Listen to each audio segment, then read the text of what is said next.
Okay, good guys, no? Mayroon na naman tayong service dito na Midea. So ang error guys, ayan, F8, no? So F8 error yung nilalabas niya na error, no? So nag-vlog na tayo nito last time guys, no? Kung mapansin nyo, mayroon tayong binlog kung anong F8 error na problema pagdating sa mga Midea, Electrolux, Hanabishi, no? So yung unang nilabas natin nito na F8 ay ngat-ngat ng daga, no? So ngayon, ito na naman yung titingnan natin kung anong problema, no? Tingnan natin kung bakit nagkakaroon siya ng F8 error, no? So ang gagawin namin dito guys, buksan natin to. Yung top cover, na tanggalin natin to yung mga screw na sa paligid para ma-check natin. Ang unang i-check natin dito guys, yung mga wiring connection. Silipin natin kung may ngat-ngat ng daga yung kanyang wiring, no? Tulad doon sa na-i-vlog natin last time na mayroon F8 error ng Toshiba. Or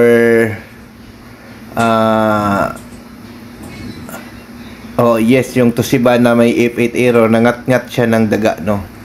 So ngayon tingnan natin dito sa Midea, no, F8 error.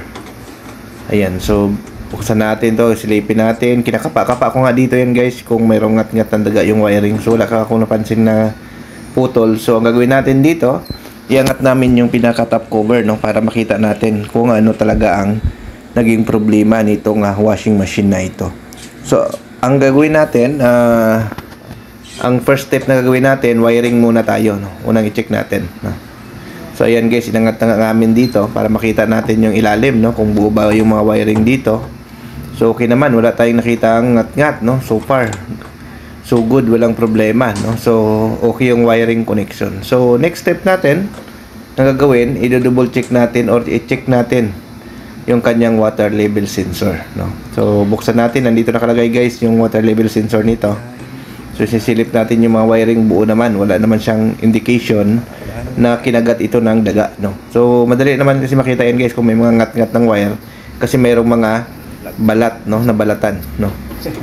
So buksan natin guys, no, ang itong area kung saan nakalagay yung water level sensor, no? So tips ko lang pala guys, no, kami kasi kapag nag-service kami, mayroon na kaming baon na water level sensor, no? Automatic sinasalpakan na namin yan, no? Kapag once na hindi gumagana, sinasalpakan na namin, hindi na namin siya tinetest ng resistance. Kasi nga guys, minsan yung resistance, good yung resistance, pero hindi siya gumagana, nagkakaroon ng problema doon sa mechanical. Kaya mas best way talaga kung mayroon kayong daladalang water level sensor kapag kayo ay nag-home service, no? So matagal ko na itong sinasabi guys na kung ikaw ay baguhang technician, mag-invest ka, no? Kailangan magdala ka ng mga water level sensor sa iyong pagsiservice para hindi ka maliligaw, no? So yun, no? Double check lang natin kung mayroong ngat-ngat ng daga dito sa ilalim. So wala talaga, no? So sensor muna yung unahin natin palitan, no? So hindi na namin siya guys i-test out, diretso na namin siya palitan, no,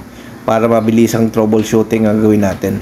Kasi nga kung ito ay isusukatin pa natin ng tester tapos nakita natin na good resistance tapos hindi natin pinalitan yung sensor, maaaring maliligaw tayo guys sa problema, no? So ayan, tinanggal na nga natin to yung lumang sensor, papalitan na natin to ng bago, no? So ang sensor na yan guys, available sa amin. Kung kailangan nyo, message lang kayo sa amin. So hindi kami guys nagpapadala ng COD, kami po ay GNT shipping. So GCash payment kami, payment first kami bago magpa-ship, no? Kasi nga ilang beses na tayo na scam na COD pagdating hindi binabayaran, no?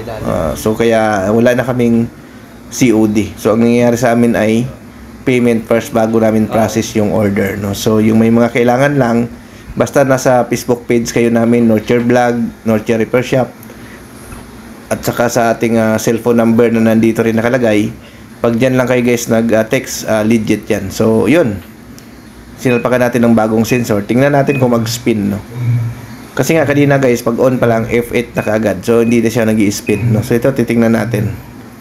So yan guys, oh. Ayan, kung mapansin nyo, ilagay natin yan sa wash, okay na, no? Umikot na yung kanyang pulsator, no? So ibig sabihin dito, ang naging problema guys, yung F8 error ay water level sensor, no? So yun nga, yung binlog natin last time ng F8, ngat-ngat ng daga, wiring, water level sensor, or yung board, no? So ito guys, ngayon ang naging problema ay water level sensor. So tugma siya doon sa binlog natin last time na F8 error, no. So nasa sensor ang problema. No, so yun, pinifix lang natin to guys, no. Nilalagay lang natin yung bagong sensor, i-fix natin, then testingin natin ulit, no. Ayan.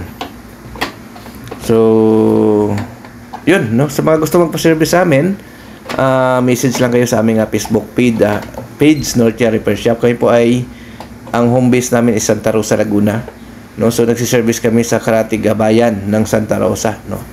So yun, so from Santa Rosa, kung kayo po ay mga 50 kilometers away, pwede pa namin kayo servicean, no? Ayan. So